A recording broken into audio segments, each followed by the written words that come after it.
इससे पहले माँ को किसी और से पता चले, हम खुद जाकर माँ को बता देंगे। एक मिनट, क्या है, हटो हमारे सामने से। एक बात आपको साफ साफ बता देते हैं देव बाबू, हम गांव से हैं पर गवार नहीं है। इतना तो हमने भी देखा कि जब हमारे बाल आपके इस चेन में अटक गए थे तब आप इसे खुद से छुड़ाने की कोशिश नहीं कर रहे थे। क्यों? इसका क्या रीजन है, बताइए। नहीं मतलब ऐसा तो कुछ। हम बताते हैं, क्योंकि आप उन्हें जलाना चाहते थे, है ना? ये जलाना भी ना कमाल की चीज है। जलता भी वही है जो प्यार करता है और जलाना भी वही चाहता है जो प्यार करता है।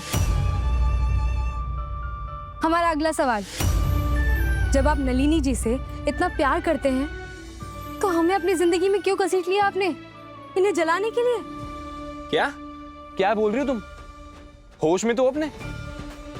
तुम ये कह रही हो कि तुमने अपनी तरफ से कुछ नहीं किया? ये सब कुछ ना तुम्हारी। पार्वती बेटी, बाकी के कपड़े। मामी, मामी, मेरी आंखों में साबुन छलक गया है, जल रहा है। मामी। काकी, कॉमन वॉशरूम खाली है? हाँ। हद होती बेशर्मी की भी। पहले खुद मरने का ड्रामा करके हमारे साथ शादी कर ली और अब हमें ही कह रही है कि हमने इसे अपनी जिंदगी में क्यों घसीटा। ओह,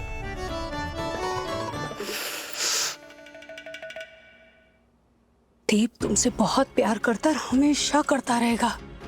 और रही बात उस लड़की को उस कमरे से या इस घर से निकालने की, तो वो जिम्मेदारी हमारी और तुम्हारी होगी।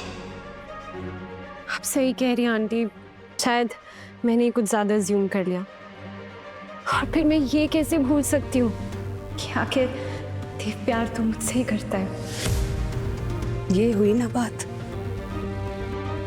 हमने तुम्हें जैसा कहा है तुमने वैसा किया है ना? वही सरप्राइज तो लेकर आई हूँ आंटी।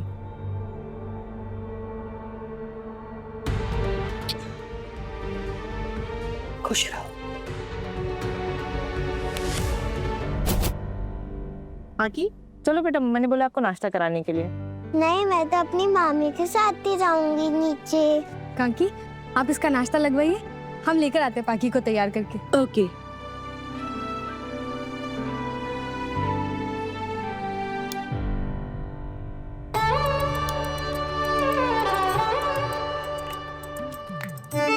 हम नवरात्रि क्यों बनाते हैं? नवरात्रि के दिन हम माँ दुर्गा की पूजा करते हैं, इससे हमें हिम्मत और शक्ति मिलती है।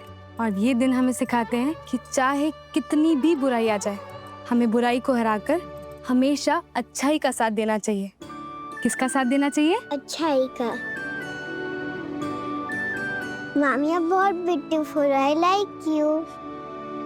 मामू ने आपका नाम बताया था, पार्वती। पार्वती। पार्वती? पार्वती नहीं, पार्वती। हमारे अपने ना हमें पारो बोलते हैं, तो आज से आप भी हमें पारो बुलाना। पारो मामी। कितनी प्यारी बच्ची है। हे गर्ली पॉप्स, आज है नवरात्रि की अष्टमी, यानी कि आज माता रानी के महागौरी रूप की पूजा होती है। But fun fact for the day is usually Navratri 9 days की होती है, but this time it's for 10 days, यानी कि इस बार आपको मिलेगी एक और रील और मुझे एक और बार ड्रेसअप होते हुए देखने का मौका। So let me show you Mata Rani का look of the, I mean to say Mata Rani का, हमारी माता रानी का श्रृंगार। और ये है मेरी प्यारी सासू माँ। सासू माँ, मेरे फॉलोअर्स को हाय बोलो। हाय।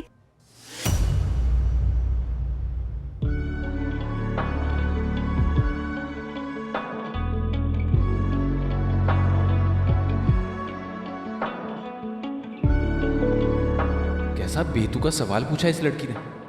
खुद हमें शादी के लिए मजबूर किया और कहती है कि हमें जिंदगी में क्यों घसीट लिया। हमें तो इस आदमी का एक पेज ढीला लगता है। इतनी प्यारी लड़की जिंदगी में थी, फिर भी दुल्हन खरीदने निकल पड़ा। अकड़ तो देखो इसकी, उल्टा चोर कोतवाल को डांटे। हर बार बात पलट देता है। एक तो चोरी, ऊपर से सीना चोरी।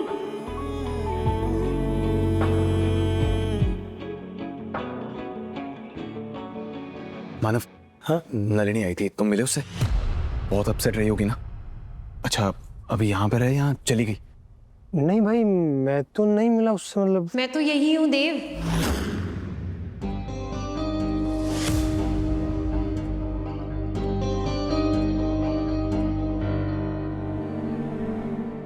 चाहते हो कि चली जाऊं?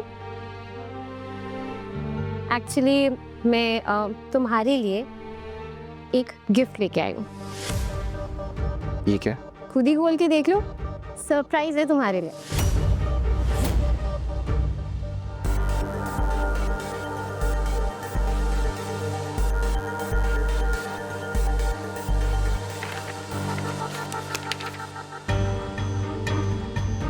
Approval for opening coaching centre?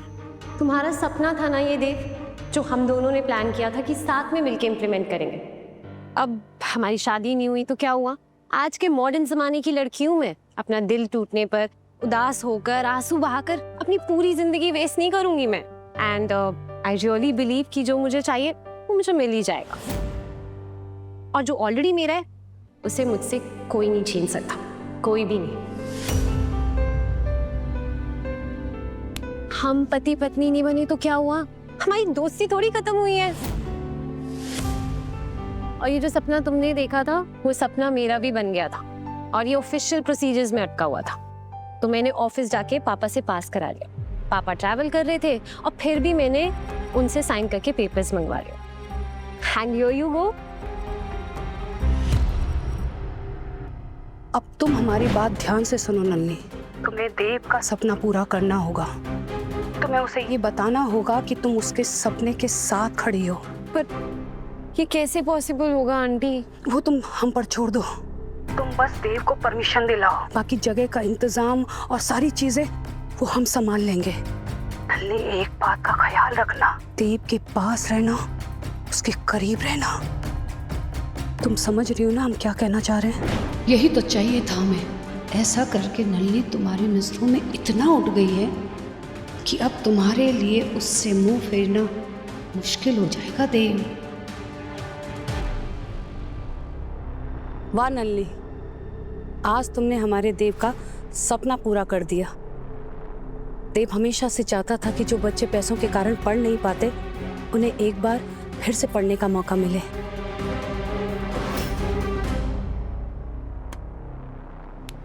हमारा दिल बहुत बड़ा है नलिनी। जो देव ने तुम्हारे साथ किया है उसके बावजूद भी तुमने उसके सपने को अपना सपना समझकर उसे पूरा किया। हम मान गए कि सच्चा दोस्त ऐसे ही होता है। थैंक यू बेटा, थैंक यू सो मच।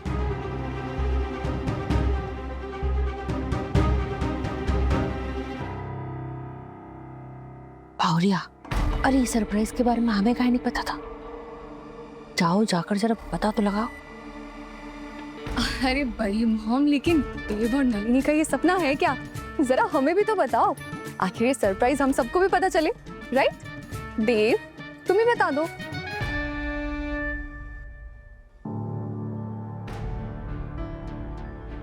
तो बेसिकली एक नई स्कीम है जिसमें 6 महीने के बाद एक एग्जाम होगा उन स्टूडेंट्स के लिए जिनकी पढ़ाई अधूरी रह गई थी, और जो स्टूडेंट्स ये एग्जाम को क्लियर करेंगे उन्हें एक सर्टिफिकेट मिलेगा जो 12th क्लास के बराबर का होगा। तो जिनकी 8वीं, 9वीं या 10वीं क्लास के बाद पढ़ाई अधूरी रह गई थी वो एग्जाम देंगे, और जो क्लियर करेगा उसे 12th क्लास का सर्टिफिकेट भी मिलेगा और फिर एडमिशन भी मिलेगी किसी भी कॉलेज में। और माँ, जो टॉपर होगा ना उसे सरकारी नौकरी भी मिलेगी और साथ साथ स्कॉलरशिप भी मिलेगी आगे की पढ़ाई के लिए। अभी तो हमें 12वीं पास करनी है, वो भी अव्वल नंबर से। और फिर मास्टर जी ने पता है क्या कहा है कि हम ना 12वीं पास कर लेंगे तो हमारे बाबू की तरह एक नौकरी लग जाएगी। फिर हम दिन में नौकरी करेंगे और रात में नाइट कॉलेज जाएंगे, और फिर 3 साल में डिग्री भी मिल जाएगी हमें। फिर हम सरकारी नौकरी की तैयारी करेंगे अच्छे से, और फिर बन जाएंगे सरकारी अफसर। सो ये उन लोगों के लिए बहुत बड़ा मौका है जिनकी आर्थिक तंगी के कारण पढ़ाई अधूरी रह गई थी, या उन वर्ग के लोगों के लिए जो आगे बढ़ना तो चाहते थे पर बढ़ नहीं पा रहे थे। अगर नलिनी ने हमारे देव के सपने को पूरा करने के लिए इतनी मेहनत की है तो हमें भी उसका सपना पूरा करने के लिए उसका साथ देना पड़ेगा। मानो? जी मासी माँ, सारी तैयारियां पूरी हो गई है। तैयारी?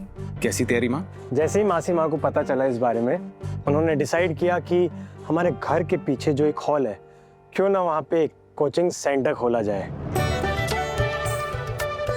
जहाँ पे तुम उन अनप्रिविलेज्ड बच्चों को फ्री में पढ़ा सको, जो तुम हमेशा से करना चाहते थे। थैंक यू माँ, thank you so much. Free में पढ़ाएंगे? आप नहीं जानते हम कितने खुश हैं। याद है हम हमेशा सोचा करते थे कि मिलकर बच्चों को पढ़ाएंगे, तुम, मैं और मानव।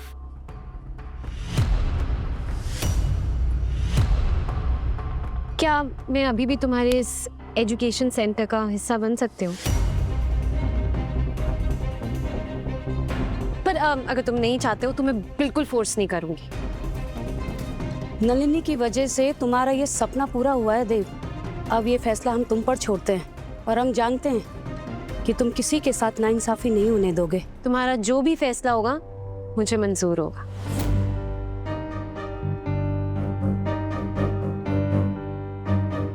ये सब हम समाज की भलाई के लिए तो कर रहे हैं। इसमें कोई हेल्प करना चाहता है तो उनका स्वागत है।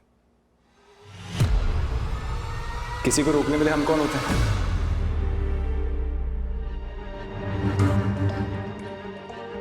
थैंक्स देव। थैंक्स तो हमें तुम्हें कहना चाहिए नलिनी। अगर तुम नहीं होती ना तो ये पॉसिबल ही नहीं था।